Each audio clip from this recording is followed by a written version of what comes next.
Hi everyone, and welcome to Rowing on the Square, the podcast.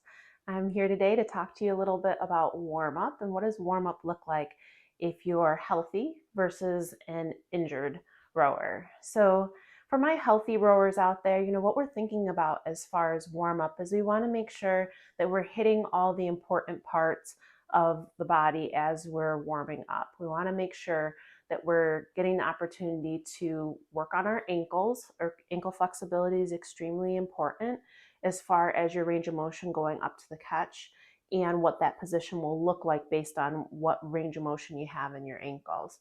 The next thing I like to think about is hip.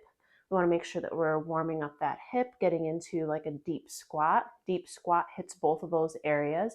You get a chance to warm up the ankle and also warm up the hip. While you're down in that deep squat, you could also do a little bit of thoracic rotation. Thoracic rotation is really important for making sure that you have the ability to rotate if you're doing sweep rowing, but then also the rotation can open up your thoracic extension, which is very important for sitting up tall when we get up to the catch. So while you're in that deep squat, you could do some ankle mobility, kind of lunging a little bit over each ankle in the 3 different planes. And then you could work on a little bit of deep squat until get your bottom as close to the ground as possible. And then while you're there, you can do some rotations and open up a little bit of that thoracic rotation, and then actually do some shoulder blade depressions and some extension for that upper thoracic body while you're down in that deep squat. I love deep squat, especially even like a weighted deep squat with a kettlebell. If you do a little bit of like a lighter kettlebell, you can do some squat deep into that low position, rock through the ankles, and then stand back up so that we're priming that squatting motion, opening up the knee range of motion, opening up the hip and the ankle, while also getting that thoracic. As far as general dynamic warm-up, I really love animal walks.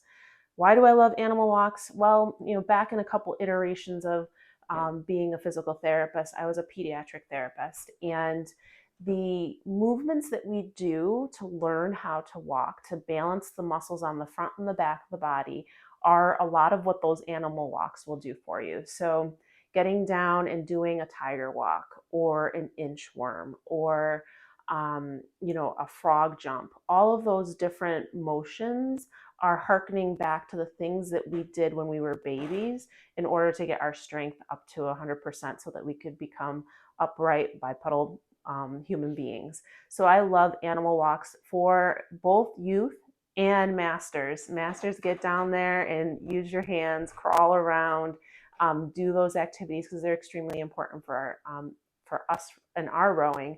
As we age, we tend to lose a lot of those range of motions. We don't play, we don't get into crab walk. How often are you in a crab walk position as an adult? So all of those different motions open up shoulder extension, open up weight bearing and moving your body. A lot of those motions are extremely helpful, and we lose a lot of it because we just don't play with motion like kids do. In comparison, if you're someone who's an injured athlete and you're trying to figure out what should I be doing before I hop in the boat as I'm trying to do return to row with my team, your PT exercises or your athletic trainer exercises are a good place to start. I like saying to an injured athlete, do your PT exercises before we go out on the water. This is the opportunity to make sure that those exercises are done daily and done with a specific time, getting through them. A lot of times you'll have the equipment that you need in the boathouse, whether it be a band or a mat or a yoga block or a particular stretch that you're supposed to be doing.